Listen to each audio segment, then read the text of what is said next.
प्रकार हम अब घन का एक क्वेश्चन देखेंगे। यदि एक घन का आयतन 13824 घन सेंटीमीटर है तो उसका पृष्ठ कितना होगा। घन की अगर हम देखें तो घन की भुजा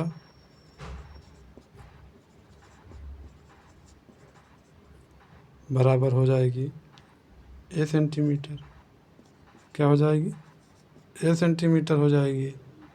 और इसी प्रकार हम घन का आयतन निकालेंगे तो घन का आयतन हो जाएगा हमारा, घन का आयतन हो जाएगा ए क्यूब जो हमारा दिया है 13824। इसको अब हम निकालेंगे तो ए बराबर हो जाएगा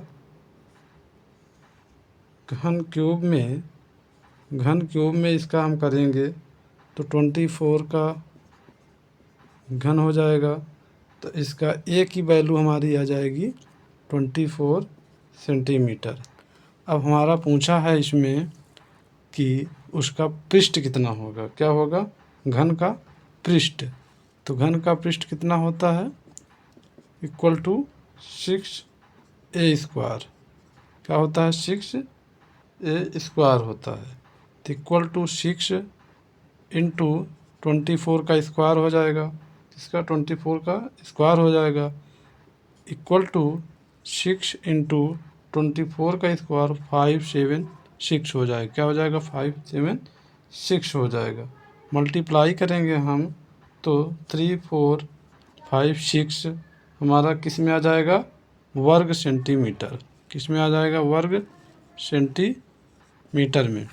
ऐसे ही हम घन का क्वेश्चन करेंगे कि आयतन इतना दिया है तो उसका पृष्ठ कितना होगा। तो आयतन से हम निकालेंगे पहले आयतन कितना होगा इसका, उसके बाद उसके वक्र पृष्ठ निकालेंगे हमारा, तो हो जाएगा 3456 वर्ग सेंटीमीटर, हमारा आंसर आ जाएगा इसका। इसी प्रकार दूसरा क्वेश्चन हम शंकु से करेंगे। शंकु की ऊंचाई इतना है, व्यास इतना है, शंकु का आयतन क्या होगा। शंकु की ऊंचाई यहाँ पे शंकु की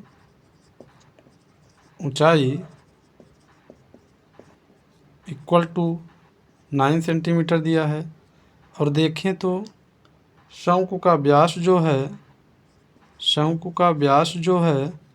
14 सेंटीमीटर दिया है। तो अगर हम इसकी त्रिज्या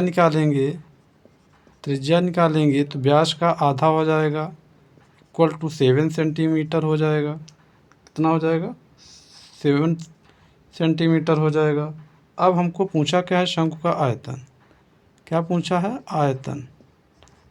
शंकु का आयतन का फार्मूला हमारा होता है 1/3 पाई आर स्क्वायर एच, क्या होता है, 1/3 पाई आर स्क्वायर एच होता है। तो इक्वल टू 1/3 पाई का मान 22/7 इंटू आर हमारा आया है 7 इंटू 7, ऊंचाई दिया है हमारा 14 सेंटीमीटर, कितना, 14 सेंटीमीटर, 14 सेंटीमीटर ऊंचाई, नहीं 9 सेंटीमीटर ऊंचाई कितना दिया है हमारा, 9 सेंटीमीटर ऊंचाई कितना दिया है, 9 सेंटीमीटर। इसको अब हम काट देंगे, 7 से 7, 3 से 3, 3 जा 9 हो जाएगा।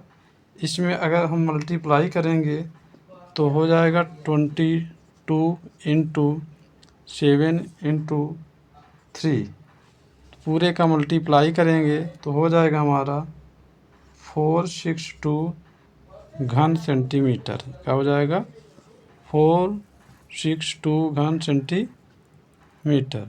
यही हमारा क्या हो जाएगा, आंसर हो जाएगा। शंकु की ऊंचाई दिया था और व्यास दिया था, हमने इसकी त्रिज्या निकाला और आयतन पूछा था। शंकु का आयतन 1/3 पाई आर स्क्वायर एच के फार्मूले से करके हमने 462 घन सेंटीमीटर इसका आयतन कर दिया, यही इसका आंसर होगा। इसी प्रकार क्वेश्चन 3 देखेंगे। 7 मीटर त्रिज्या वाले 20 मीटर गहरे कुएं की खुदाई से कितनी मिट्टी प्राप्त होगी, कितनी मिट्टी प्राप्त होगी। कुएं का मतलब क्या हुआ कि हम किसका बात कर रहे हैं, बेलन की बात कर रहे हैं, किसकी बात कर रहे हैं, बेलन की बात कर रहे हैं। किसकी बात? बेलन की बात कर रहे हैं। तो इसका हम क्या निकालेंगे? कुएं की धारिता। कुएं की धारिता, कुएं की क्या निकालेंगे? धारिता निकालेंगे। धारिता मतलब आयतन, तो आयतन क्या होगा? धारिता क्या होगा इसका? पाई आर स्क्वायर एच। बेलन का धारिता क्या होता है? पाई आर स्क्वायर एच। आयतन पाई आर स्क्वायर एच। इसका पाई का मान 22/7 इंटू आर जो दिया है हमारा 7 इंटू 7, ऊंचाई हमारा दिया है 20। 7 से 7 कट कर देंगे। इसके बाद 22 इंटू 7 इंटू 20, इसका मल्टीप्लाई करेंगे 22 इंटू 7 का तो 154 इंटू 20 करेंगे तो इसका मान आ जाएगा 3080 घन मीटर। क्या आ जाएगा? घन मीटर। ये हमारे क्या हो जाएगा? इसका आंसर हो जाएगा। इसका क्या हो जाएगा? हमारा आंसर हो जाएगा। इसमें हम देखेंगे कि 3080 तो आ गया, लेकिन ये घन मीटर कैसे आया? क्या ये घन मीटर कैसे आया? इसमें हमारा दिया है बेलन का आयतन पाई आर स्क्वायर एच, वक्र पृष्ठ 2 पाई आर एच, संपूर्ण पृष्ठ 2 पाई आर एच प्लस आर। अब इसमें हम देखेंगे कि इसका मीटर घन मीटर कैसे लिखा जाता है। अगर हमारा आयतन है, क्या है? अगर हमारा आयतन है तो इसको हम घन मीटर या सेंटीमीटर में लिखते हैं। किसमें? सेंटीमीटर में लिखते हैं। अगर हमारा वक्र पृष्ठ संपूर्ण पृष्ठ है तो इसको हम वर्ग मीटर और सेंटीमीटर में लिखेंगे। इसको घन मीटर सेंटीमीटर में और इसको वर्ग मीटर सेंटीमीटर में लिखेंगे। इसी प्रकार यहाँ आयतन पूछा था तो घन, और इसमें सारी चीज़ें मीटर में दिया था तो हमने क्या कर दिया? मीटर लिख दिया। तो इसलिए हो गया घन मीटर। धन्यवाद। अब हम अगले वीडियो में देखेंगे।